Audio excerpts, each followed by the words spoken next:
Thank you. I welcome one and all to this IC on this wonderful Sunday afternoon. So I have with me my panelists, Dr. Arun Sampranti, a prolific strabismologist from Bangalore, Dr. Shruti, one of the senior pediatric ophthalmologists in Chennai, and my colleague, Dr. Vaishnavi, and my mentor, Dr. Pradeep Sharma sir, will be joining in shortly. So with this, I shall start the first topic, that is issues in preoperative evaluation. So preoperative evaluation bears a very great importance in the overall strabismus management. So this is the flowchart for pediatric evaluation. I would say that vision and refraction occupy a prominent space, and you should not proceed further without recording the vision, refraction, and cycloplegic refraction. So vision in pre-verbal children can be recorded using Lee paddles. These are Lee paddles of varying frequencies. Just give me 1 second.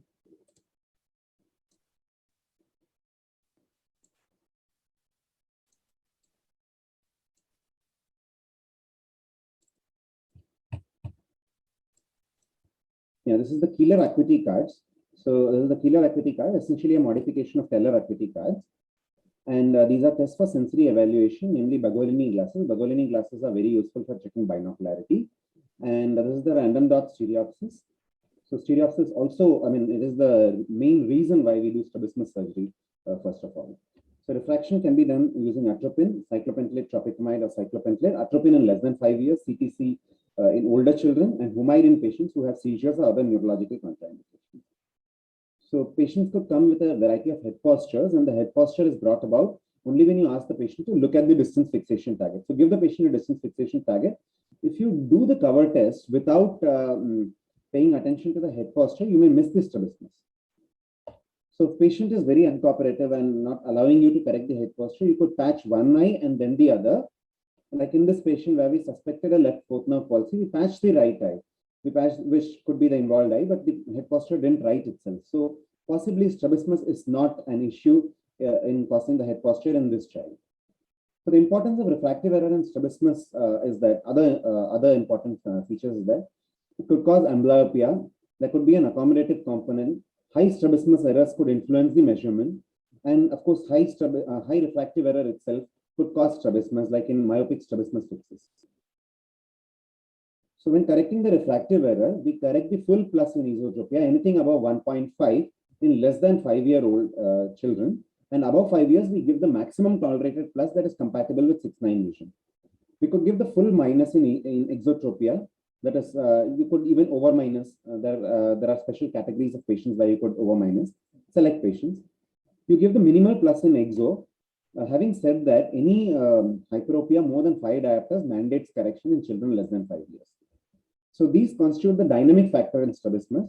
And before you take up a patient for strabismus surgery, you should have completed with the amblyopia management. Either the amblyopia should be refractory or the improvement should have stopped happening. In certain select cases, like in congenital third nerve palsy, you do strabismus surgery before amblyopia. But as a prelude to strabismus surgery, amblyopia management should have been done.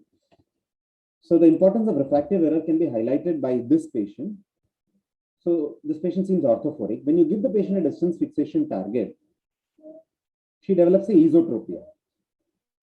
Okay, here again, if the mother says the child has strabismus, you don't find any, do give the patient a fixation target, an accommodative fixation target. A torchlight should never be used. So with plus glasses, when you give the patient the appropriate hyperopic correction, so there is no strabismus. So this is a dynamic squint, and only glasses are to be given for this patient.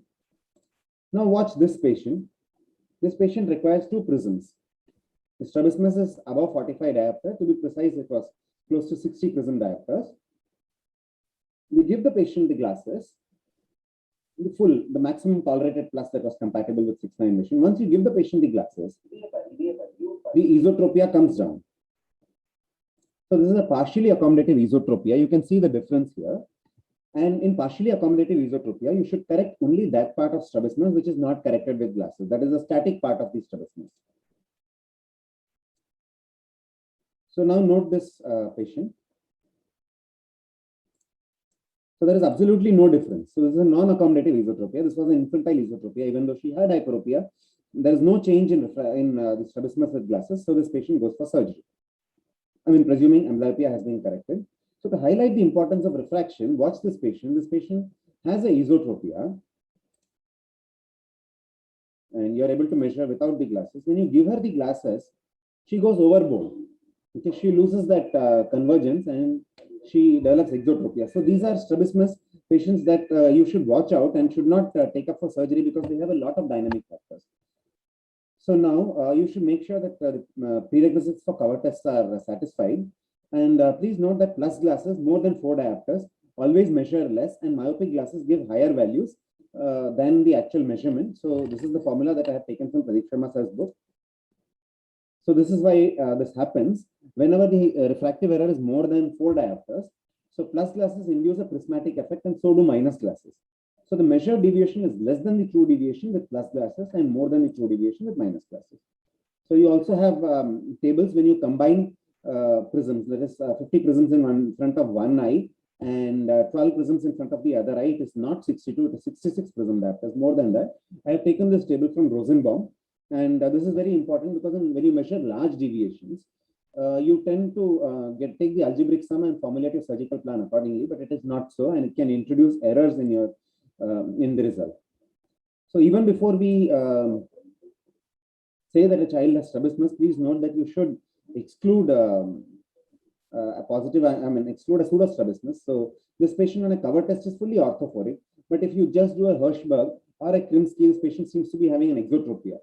So, of course, this patient also doesn't go for surgery, neither does this patient. The mother complains of strabismus, but this patient has epicanthus inversus.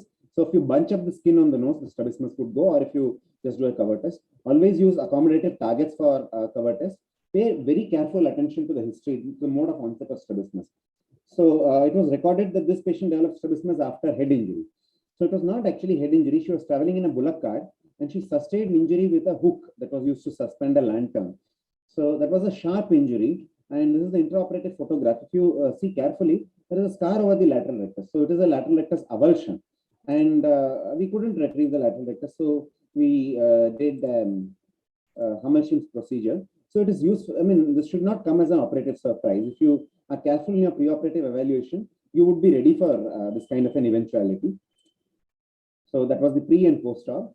And this was a very interesting patient. This patient sustained trauma with an iron rod and had a chin down head posture. We suspected avulsion because the IR was also collapsing out of the conjunctival tear. But on MRI, this is the preoperative picture, but on MRI, so the patient seemed to be having what is called a flap tear, that is a partial tear. And when we explored her, the orbital layer was lying free. So the orbital layer was simply excised, and that restored the alignment. It was just acting as a hindrance to depression, a mechanical hindrance to depression. So the orbital layer was sacrificed, and we managed to restore a very good alignment, complete alignment with no diplopia in any case in this patient. So this is the flat tear, and this resection of a hindering orbital layer has been reported in JAPOS. It was not our paper, it was Raab et al.'s paper, but that helped us guide. So now, it is very difficult if you get, surprises on table. So this patient had an exotropia since childhood, was operated in another hospital. She said only the right eye was operated, but both eyes were red. Mother remembered that both eyes were red after surgery. There was no record of left eye surgery at all. But there seemed to be a scar over the left medial rectus. So patient had a preoperative exotropia that time also. And mother said there was not much difference after surgery. I don't know why this happened, but if you see here, the medial rectus on the left side, instead of being resected, I'm sure the surgeon planned resection, but for some reason it has been recessed. Or it has slipped. We don't know. Or it has slipped. Rather than blaming the surgeon. So we were ready for this kind of an eventuality because preoperatively we saw the conjunctival scar on table. Okay, so it is very important that you have a careful preoperative evaluation. And if you notice very carefully, this patient seems to have an A pattern. We did not operate on the obliques. Rather, what we did was this medial rectus, over recession of medial rectus that was causing the esotropia. So, this patient is having cosmetic contact lens here that caused the A pattern. So we were ready for this eventuality. And please also note that she has a small leftosis, which persisted in the postoperative period. So all these factors need to be noted down in your operative, your pre-op case sheet. If you don't do this, not only can you land up in medical legal issues, but you can land up with unpleasant surprises on the table. So the significance of a pattern strabismus is that if you fail to recognize and treat, then you end up with a very bad result. So this is a A pattern esotropia, and this is a V pattern esotropia. So this is a V pattern exotropia and A pattern exotropia. So I mean, we often, all of us have faced the situation that children are not very cooperative and there's that, but parents are very insistent on strabismus surgery. But what Pradeep Sharma sir always says is that it is not important how soon you operate, but how soon you align. In pattern strabismus, it's very, very important. Please do look for the oblique overactions. This is the schema for treating pattern strabismus, and you can tailor accordingly. Please grade the oblique overaction and select the appropriate procedure. Selecting the appropriate procedure will be covered in subsequent presentation. And this is a superior oblique 4+ overaction. So a nasal procedure has to be done to correct it. And also learn to recognize pseudo-inferior oblique overaction. There is no R by L here or no R by L here or no L by R here. But there seems to be an up and down shoe. This was because of a tight lateral rectus. And we only did lateral rectus recession, bilateral lateral rectus recession and left medial rectus resection. And now there is no oblique overaction. It's because of the leash effect of the tight lateral rectus. So for paralytic strabismus, very important to know whether the muscle is working, lateral rectus is working or not. So in this patient, the globe is crossing the midline.